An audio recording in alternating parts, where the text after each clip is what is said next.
बहुत भरपूर फायदा स्वतंत्रता का आदरणीय खड़गे जी ने उठाया। खड़गे जी ने सिनेमा का एक गाना सुना होगा, ऐसा मौका फिर कहाँ मिला। लेकिन एक बात खुशी की रही, उन्होंने जो 400 सीट एनडीए के लिए आशीर्वाद दिया, इन आशीर्वाद को, आपके आशीर्वाद मेरे सर आंखों पर, और देश के प्रधानमंत्री की आवाज को गला घोंटने का भरपूर प्रयास किया गया। कुछ साथियों के लिए आलोचना करना,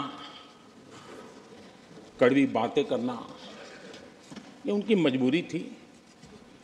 उनके प्रति भी मैं संवेदनाएं प्रकट करता हूं।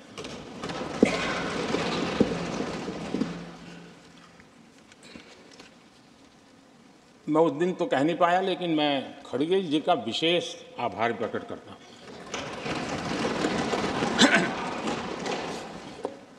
बहुत ध्यान से सुन रहा था खड़गे जी उस दिन में, और ऐसा आनंद आया, ऐसा आनंद आया, ऐसा बहुत कम मिलता है। लोकसभा में तो कभी कभी मिल जाता है, लेकिन आजकल वो दूसरी ड्यूटी पर है तो मनोरंजन कम मिलता है। लेकिन लोकसभा में मनोरंजन की जो कमी हमें खल रही है, उस दिन आपने पूरी कर दी।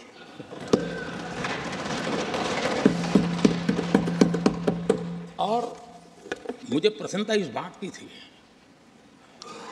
कि माननीय खड़गे जी काफी लंबा और बड़ी इम्तिहान वजह से शांति से बोल रहे थे। समय भी काफी लिया था। तो मैं सोच रहा था कि आजादी मिली कैसे, इतना सारा बोलने की आजादी मिली कैसे। तो मैं सोच तो रहा था, लेकिन बाद में मेरे ध्यान में आया कि दो स्पेशल कमांडर जो रहते हैं ना, उस दिन नहीं थे और आजकल नहीं रहते।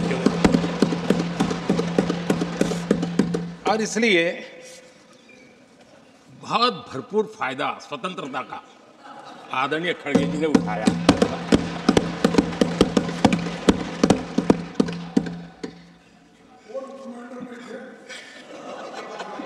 और मुझे लगता है कि उस दिन खड़गे जी ने सिनेमा का एक गाना सुना होगा, ऐसा मौका फिर कहाँ मिलेगा।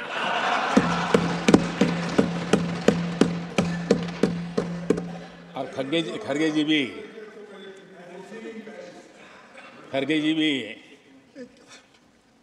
एम्पायर नहीं है, कमांडोज नहीं है, तो चौके छक्के मारने में मजा आ रहा था उनको। लेकिन एक बात खुशी की रही, उन्होंने जो 400 सीट एनडीए के लिए आशीर्वाद दिया था,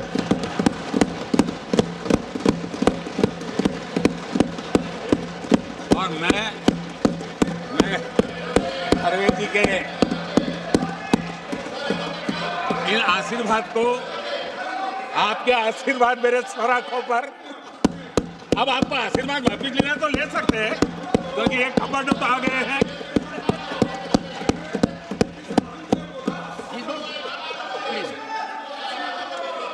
आदरणीय सभापति जी,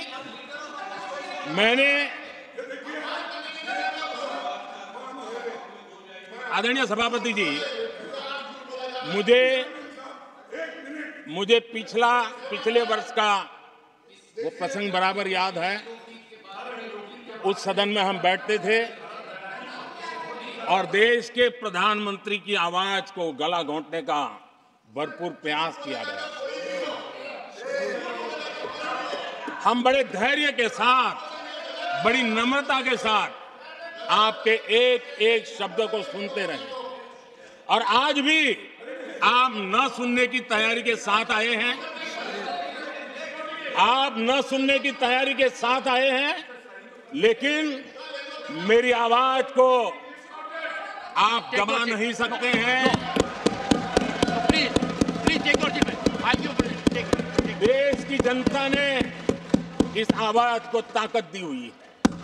देश की जनता के आशीर्वाद से आवाज निकल रही है, और इसलिए आपने पिछली बार, मैं भी इस बार पूरी तैयारी के साथ आया हूं।